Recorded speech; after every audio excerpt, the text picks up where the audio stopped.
Почитувани представници на медиумите, почитувани граѓани, Социјалдемократската младина на Македонија креира политики кои директно го подобруваат животниот стандард на младите и создаваат подобри услови за живот во нашата држава.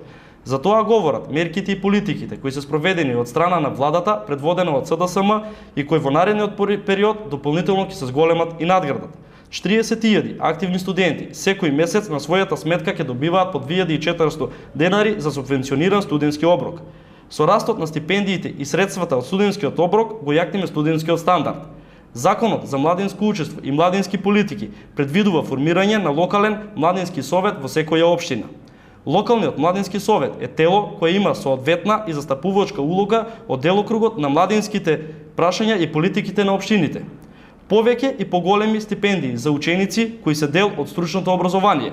За прв пат имаме уписна политика, која е креирана преку една заедничка соработка и партнерство помеѓу Министерството за образование и наука, локалната самоуправа и компаниите. Законот за младински додаток ги опфаќа младите до 23 години кои се вработени во производна дејност и истиот изнесува 3000 денари месечно. Ова се дел од мерките кои директно го подобруваат животниот стандард на младите. Ние сите заедно можеме повеќе и ќе се залагаме уште повеќе за нови мерки и нови младински политики со кои ќе го подобриме квалитетот на живот на младите во нашата држава.